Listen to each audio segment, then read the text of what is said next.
I start करते हैं अपना नेक्स्ट क्वेश्चन, जो कि हमारा क्वेश्चन नंबर 5 है। What is meant by strain energy, how can it be determined from the force extension graph. Basically strain energy है क्या और इसको हम लोग फोर्स एक्सटेंशन ग्राफ से कैसे फाइंड आउट करते हैं। देखें, जो हमारे पास एनर्जी है ना, एनर्जी वो वर्क डन है, यानी कि हमारे पास किसी भी ऑब्जेक्ट पे हम कितनी फोर्स लगा रहे हैं और वो कितना आउटपुट दे रही है, वो हमारे पास इसकी एनर्जी कहलाती है। अगर स्ट्रेन एनर्जी को डिफाइन करने की बात की जाए तो इसको ऐसे डिफाइन किया जाता है, the work done in deforming the materials is called strain energy. कि हमारे पास कितना अमाउंट ऑफ वर्क डन किसी भी ऑब्जेक्ट पे हम लगाएं तो वो जो ऑब्जेक्ट है वो परमानेंटली डीफॉर्म हो जाए, वो हमारे पास स्ट्रेन एनर्जी कहलाती है। अब इसको हम देखते हैं कि हम लोग कैसे फोर्स एक्सटेंशन ग्राफ से फाइंड आउट करते हैं।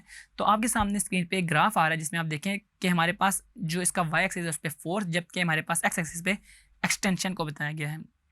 एक्सटेंशन जो है इसको हम स्मॉल ई से रिप्रेजेंट कर रहे होंगे और हमारे पास इस ग्राफ को हम पॉइंट ए तक ले रहे हैं, जिसको हम लोगों ने स्प्लिट कर लिया है डिफरेंट इसके चंक्स में। अगर मैं बताऊं आपको तो यूजुअली वर्क डन जो निकलता है हमारे पास इसका प्रोडक्ट निकलता है ना एफ डॉट डी का, यानी कि डिस्प्लेसमेंट होता है अगर हॉरिजॉन्टल है, इसमें हमारे पास हॉरिजॉन्टल में हमने एक्सटेंशन ले ली हुई है, तो हमारे पास जो वर्क डन निकलेगा वो average force multiply by extension निकलेगा। यही पूछना कि हम फोर्स एक्सटेंशन ग्राफ से बेसिकली स्ट्रेन एनर्जी को फाइंड आउट कैसे करते हैं। हम तो वर्क डन फाइंड कर रहे होते हैं और वर्क डन हम कैसे फाइंड करते हैं कि फोर्स को एक्सटेंशन को मल्टीप्लाई करके। अब अगर इधर बात की जाए तो हमारे पास बेसिकली ये ट्रायंगल बन रहा है और ट्रायंगल में जब भी हम under the curve area find out कर रहे होते हैं तो वो हमारे पास half of base into height आता है। अब इसकी जो बेस है वो हमारे पास एक्सटेंशन, जबकि हमारे पास इसकी जो हाइट है वो फोर्स को रिप्रेजेंट कर रही होती है।